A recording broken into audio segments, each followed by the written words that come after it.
नमस्कार, जय हिंद, वंदे मातरम में एक बार फिर से आपका बहुत बहुत स्वागत है हमारे YouTube चैनल के अंदर।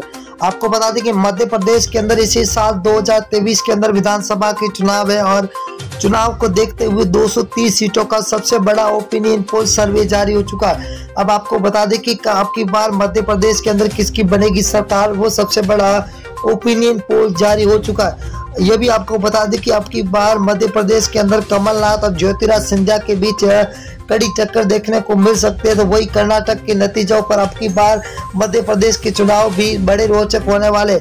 अब सी वोटर सर्वे ने चुनाव से पहले सबसे बड़ा ओपिनियन पोल सर्वे जारी किया कि अब की बार मध्य प्रदेश के अंदर किसकी बनती हुई नजर आ रही सरकार। 230 सीटों का सबसे बड़ा ओपिनियन पोल जारी हो चुका है। हर एक सीट के बारे में बताएंगे कि कौन सी सीट किस पार्टी को मिलती हुई दिखाई दे। की बात करें तो भीड़ जिला है जहां पर कुल 5 सीट है, जहां बीजेपी को 2, कांग्रेस को 3, तो यहाँ पर बीएसपी 0 पर है और अन्य के खाते में 0 सीट जाती हुई दिखाई दे रही है। अगर हम भोपाल जिले की बात करें तो कुल 7 सीटें है, 7 में से बीजेपी को 2, तो कांग्रेस के खाते में 5 सीटें जा रही है, तो बीएसपी को 0 सीट मिलती हुई दिखाई दे रही है।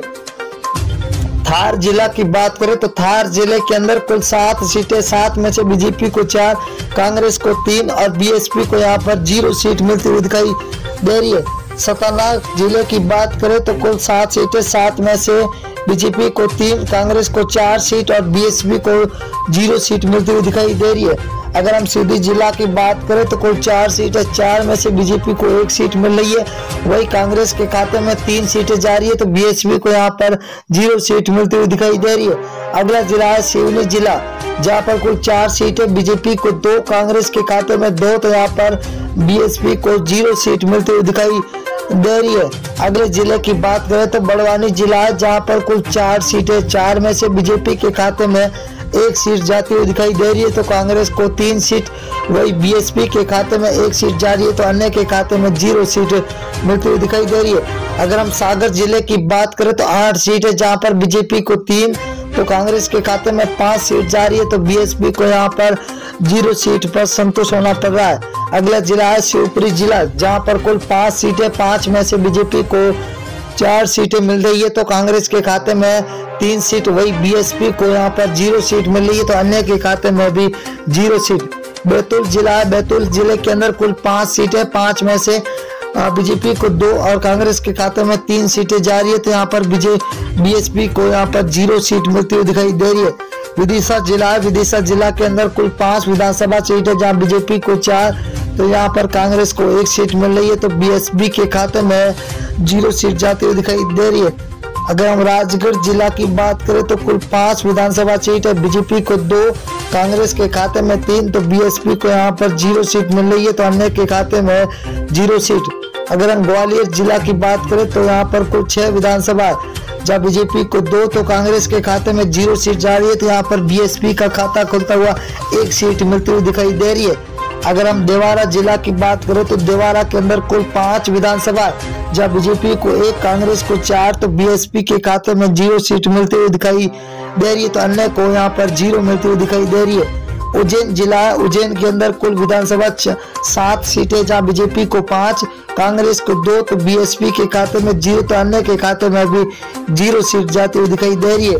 अगर हम जबलपुर जिले की बात करें तो 8 विधानसभा सीटें है, जहाँ बीजेपी को 3, कांग्रेस को 5, तो बीएसपी के खाते में 0 सीट मिल रही है, तो अन्य को भी यहाँ पर 0 सीट मिल रही है।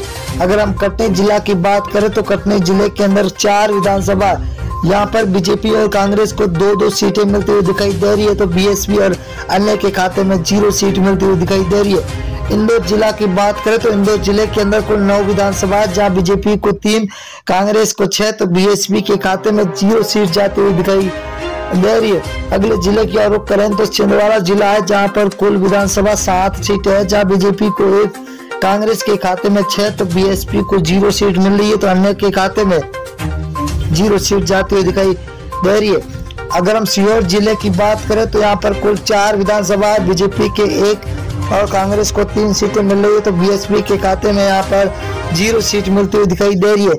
अगला जिला है बालाघाट जिला, जहाँ पर कुल 6 विधानसभा है, जहाँ बीजेपी को 2, कांग्रेस के खाते में 4 सीटें जा रही है, तो बीएसपी को यहाँ पर 0 सीट मिलती हुई दिखाई दे रही है। अगला जिला है मुरैया, मुरैना जिला के अंदर कुल 6 विधानसभा, 6 में से बीजेपी के खाते में 2 जा रही है, तो वही कांग्रेस के खाते में 4 सीटें जा रही है। तो बीएसपी को तगड़ा झटका लगता हुआ दिखाई दे रहा है। अगर हम बात करें अगले जिले की और दोस्तों, तो बहुत ही बड़ा जिला आ चुका है, सततपुर है। सततपुर के अंदर 6 विधानसभा है, बीजेपी को 2, कांग्रेस को 4, तो बीएसपी को 0 सीट। रायसेन जिला है जहां पर कुल 4 विधानसभा है, बीजेपी को 1, कांग्रेस को 3, तो बीएसपी यहां पर 1 पर है, तो अन्य के खाते में अभी 0 सीट।